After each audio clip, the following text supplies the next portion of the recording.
எல்லாருக்கும் பெரிய ஹாய். சேனக்கிழங்குல வறுவல் பண்ணியிருப்பீங்க, பொரியல் பண்ணியிருப்பீங்க.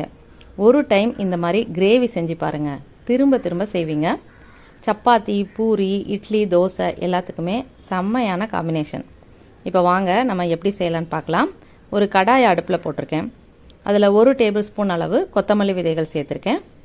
அடுப்பை மிதமான தீயில வச்சுட்டு நல்லா அதை சூடு ஆற வரைக்கும் வறுத்து விடுங்க. நல்லா சூடு ஆன உடனே இதில் 1 டீஸ்பூன் சோம்பு, 1/2 டீஸ்பூன் சீரகம், 1/2 டீஸ்பூன் மிளகு சேர்த்துருக்கேன். இதை பதமாக வறுத்துக்கணும். அடுப்பு நல்லா லோ ஃப்ளேம்லேயே இருக்கட்டும். கூடவே 2 காஞ்ச மிளகாய் காரத்துக்காக சேர்த்துருக்கேன். நீங்கள் உங்கள் காரத்துக்கு ஏற்ற மாதிரி மிளகாய் சேர்த்துக்கோங்க. கொஞ்சம் கருகிராமல் பதமாக நல்லா வாசனை வர வரைக்கும் வறுத்துட்டு அடுப்பை ஆஃப் பண்ணிவிட்டு ஒரே ஒரு சில்லு தேங்காவை சின்ன துண்டுகளாக கட் பண்ணி அந்த சூட்லேயே லேசாக கலந்து விட்டுட்டு இதை ஒரு பிளேட்டில் கொட்டி நம்ம ஆற வச்சுக்கலாம். இது ஆறிக்கிட்டு இருக்கும்போதே நம்ம சேனக்கிழங்கை கட் பண்ணிக்குவோம். சேனக்கிழங்கு சில இடத்துல கருணக்கிழங்குன்னு சொல்கிறாங்க. இது வாங்கிட்டு ஒரு வாரமாவது நம்ம நல்லா ஆற போட்டணும்.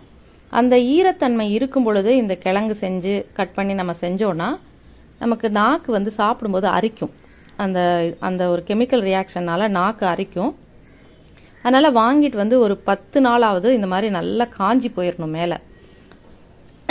அந்த அளவுக்கு ஆற விட்டுட்டு அதுக்கப்புறம் நம்ம இந்த மேலே இருக்கிற தோலெல்லாம் ரிமூவ் பண்ணிவிட்டு சின்ன துண்டுகளாக கட் பண்ணி தண்ணியில் போட்டு நல்லா கையை வச்சு இந்த மாதிரி அழுத்தி அழுத்தி கசக்கி கழுவணுங்க. இது மேலே ஒரு வழுவழுப்பு தன்மை இருக்கும். அந்த வழுவழுப்பு தன்மை தான் நமக்கு அந்த அரிப்பு வர்றதுக்கு காரணம். அதனால் 2 தடவை 3 தடவையாவது தண்ணி மாற்றி மாற்றி நல்லா இந்த மாதிரி கசக்கி கழுவி எடுத்துக்கணும். எடுத்துட்டு ஒரு பிளேட்டில் எடுத்து வச்சுக்கலாம். இப்போ நம்ம மிக்ஸி ஜாரில் நம்ம வறுத்து வச்சோம் இல்லையா, அது எல்லாத்தையுமே அரைச்சிக்குவோம். முதல்ல தண்ணி சேர்க்காமல் நல்லா பொடி பண்ணிவிட்டு அப்புறமேல அரைச்சிக்கணும். இதில் ஒரு 10 சின்ன வெங்காயம், கண்டிப்பாக சின்ன வெங்காயம் சேர்த்துக்கோங்க, அப்போ தான் டேஸ்ட்டு நல்லாயிருக்கும். ஒரு மீடியம் சைஸ் தக்காளி, அதையும் சின்ன துண்டுகளாக கட் பண்ணி சேர்த்துருக்கேன். 2 முந்திரி பருப்பு. முந்திரி பருப்பு இல்லைன்னு சொன்னால் நீங்கள் கொஞ்சமாக பொட்டுக்கடலை சேர்த்து கொஞ்சமாக தண்ணி சேர்த்து இந்த மாதிரி நல்லா திக்கான பேஸ்ட்டாக அரைச்சி எடுத்துக்கோங்க. நைஸாகவும் அரைச்சிக்கணும் நல்லா. இப்போ குக்கரை அடுப்பில் போட்டுட்டேன். 2 டேபிள் ஸ்பூன் நான் எண்ணெய் சேர்த்துருக்கேன். கடலை எண்ணெய் தான் சேர்த்துருக்கேன். குக்கருக்கு பதிலாக நீங்கள் டைரெக்டாக கடாயில் பண்ணுறதுனாலும் பண்ணலாம். இந்த குக்கரில் செஞ்சோன்னா நமக்கு சீக்கிரமாக வேலை முடிஞ்சிடும். ரொம்ப நேரம் மூடி வச்சு வேக வைக்கணும்னு அவசியம் இல்லை. இப்போ கட் பண்ணி வச்ச அந்த சேனக்கிழங்கு எல்லாத்தையும் சேர்த்துட்டு ஒரு 50% நல்லா அந்த எண்ணெயிலேயே வதக்கி விடணும். ரொம்ப அந்த மொறுமொறுப்பு தன்மை வர்ற அளவுக்கு வதங்கணும் அப்படிலாம் அவசியம் இல்லை. லேசாக எண்ணெயில் வதக்கினதுக்கப்புறம் நம்ம செஞ்சோன்னா அதனுடைய டேஸ்ட் ரொம்ப நல்லாயிருக்கும். லேசாக கலர் மாறி வரும் பாருங்கள். இந்த அளவுக்கு கலர் மாறினோடனே இதை நம்ம ஒரு பிளேட்டில் எடுத்துடலாம். இப்போ நான் வேறு எண்ணெய் எதுவுமே சேர்க்கலை, குக்கரில் இருந்த எண்ணெயே போதும். இதில் ஒரு 1/2 டீஸ்பூன் சோம்பு, ஒரே ஒரு அன்னாச்சிப்பூ, ஒரே ஒரு பட்டை, சின்ன துண்டு பட்டை, 2 ஏலக்காய் சேர்த்துருக்கேன். கல்பாசி இருந்தால் அது கூட கொஞ்சம் சேர்த்துக்கோங்க. என்கிட்ட காலி ஆயிடுச்சு. சேர்த்திங்கன்னா அதுவும் நல்லா வாசனை நல்லாயிருக்கும். அந்த குருமாவுக்கு நல்ல டேஸ்ட் கொடுக்கும்.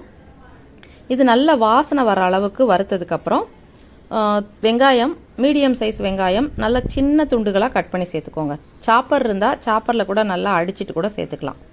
ஏன்னா இந்த மாதிரி ஒரு பொடுசாக கட் பண்ணி சேர்க்கும் பொழுது உங்களுக்கு நல்ல கிரேவி திக்காக நல்லா கிடைக்கும்.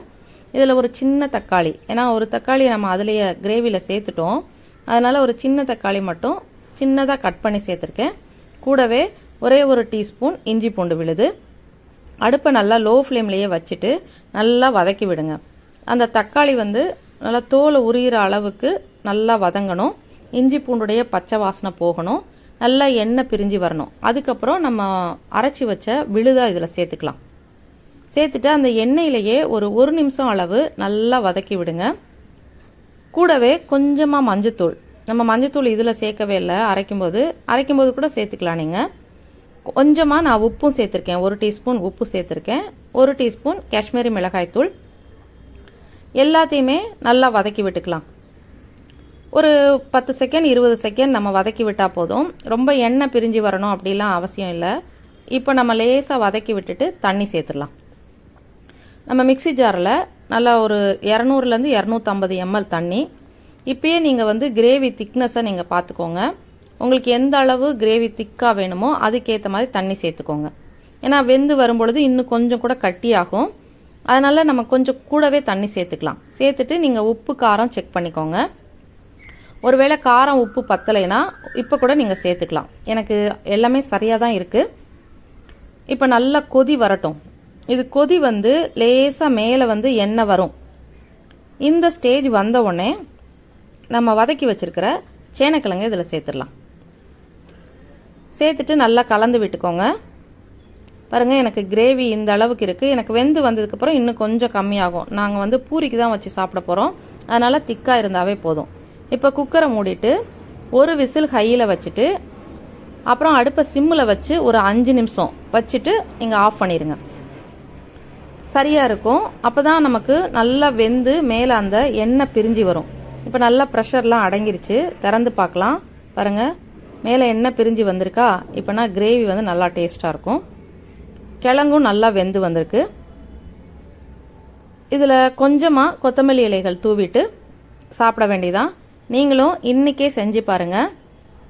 எப்படி இருந்ததுன்னு சொல்லி எனக்கு கண்டிப்பாக கமெண்ட் சொல்லுங்கள்.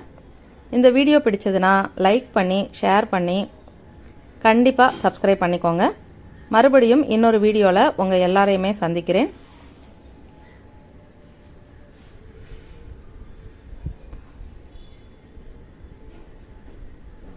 நன்றி.